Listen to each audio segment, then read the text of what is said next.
Hi everyone, welcome back to Raw FPL. So in this one, it's the Game Week 22 preview. So we're looking at some of my initial transfer plans and also some big news that Salah might be out for up to 4 weeks and also Haaland looks like he's back in training. So yeah, first we're going to have a look at the how I did in Game Week 21 and then we'll look at some replacements for Salah and also how the team's shaping up. So if you do like this one, please do hit like and subscribe and let's jump into it. Okay, so this is the Game Week 21 team. Yeah, 55 points, and then obviously the -4 as well. So the -4, I mean, Salah's obviously injured now, and like I said, it could be up to 4 weeks. So the -4 was Salah to Foden, so it didn't pay off immediately. But I'm glad to have Foden long term. He's got the double coming up in 25 as well.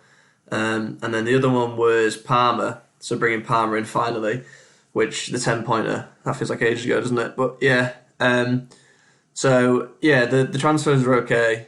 But starting in goal anyway, so Areola, 3 points. It could have been worse, I suppose, because he obviously went off with that bus slip. So they had a penalty, he went off for a bus slip, and then if he'd stayed on, he'd have lost another point. So yeah, I suppose 3's better than 2. Then Gabriel, one absolute hero, smashing it 17 points. But again, he was, if he had 2 goals, I think it was a 10-point swing in the end, because he would have had 2 goals plus another bonus point, and then Saka would have got the assist for it because it was no goal. Yeah, that was 10 points less. So yeah, unlucky if you had Saliba instead. I do think going forward, I just think Gabriel, because he's that much cheaper as well, he just seems to be so much more attacking. So yeah, I wouldn't do the swap necessarily for a transfer, but I think if you're looking to buy new, I think Gabriel's the better one out of the two. Konza was clean sheet. Taylor, spoke about him, just annoying that he's not there when you need him.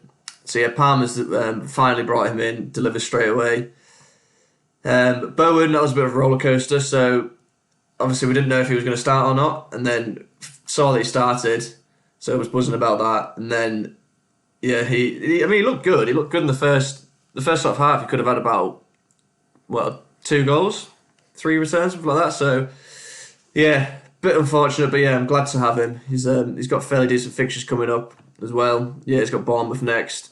So yeah, happy to have him. Happy he's back. Let's just hope he doesn't blank next time. Sterling with the assist. Foden, as I said, he's. I still think he's going to start. Even if De Bruyne comes in, I think he'll come in for Alvarez. Obviously with Haaland potentially back as well. So yeah, Foden, he's good to stay for a bit. And then Watkins and Solanke both blanking. But yeah, so that's the team. Obviously Trent is looking like he could be back soon as well. So we'll have to wait and see on that one. So yeah, that's the team. Let's have a look at the transfers now. So just looking at some transfers then. So yeah, the big news is that Salah, the injury looks a bit worse than what we first thought. So it looks like he could be out for up to 4 weeks. If we look at the fixtures, obviously, he blanks there now, so that's confirmed yesterday with Liverpool going through to the final of the Cup. So the Luton game is likely going to be in game 25 now, so they'll double against Brentford and Luton. But yeah, 3 weeks or 4 weeks. Let's assume it's the worst 4 weeks. He'll miss this first game in the double, so he'll miss the game against Brentford. So I think if you've got Salah, you've kept hold of him. I think he's just quite an easy sell now. Obviously, he's going to be missing potentially four games, so it's quite a lot of budget to have just sat on your bench waiting. So I think, yeah, if you've got Salah, you get rid of him. So let's have a look then, see potential replacements we can have. So obviously a big target would be Jota after his monster 19-point haul. Looking back, it looks such an obvious pick, doesn't it? Jota against Bournemouth. But I think with Jota, he can be explosive like we've seen, and he does double. Well, I should say he'll likely double against Luton in game week 25.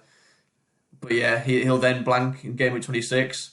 And also when Salah is back, you're going to have Salah on the right. He always plays on the right.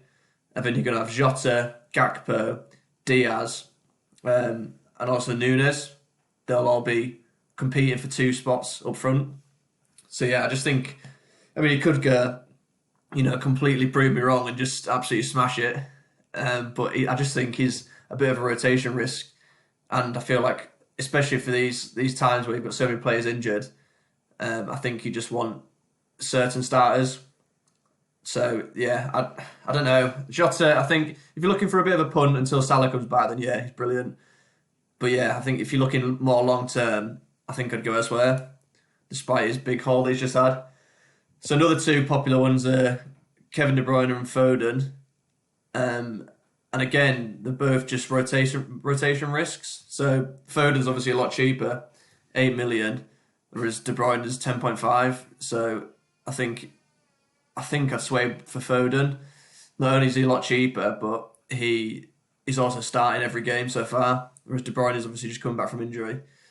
So yeah, I think I'd go for Foden at the moment. I think they're a bit better as well because they double in 25 and then they don't blank in 26, unlike Liverpool. So I think right now, if I had to choose, I'd go Foden over Jota or De Bruyne. But yeah, a lot of people are obviously looking at Richarlison as well because he's been doing brilliant recently. But again, I think you're just booking in too many transfers because you've got Son coming back from the Asia Cup soon, and then you've got Werner competing. You've got Johnson as well who can play there, and Kulusevski, and then Maddison has been seen back in training. So if Maddison goes in the centre, which he will do when he's back, you'll then have Kulusevski competing for these spots as well. So Richarlison probably will. He probably will stay up top, but I think his minutes will just be massively reduced. And then Maddison, we think, is going to be on penalties once he's back.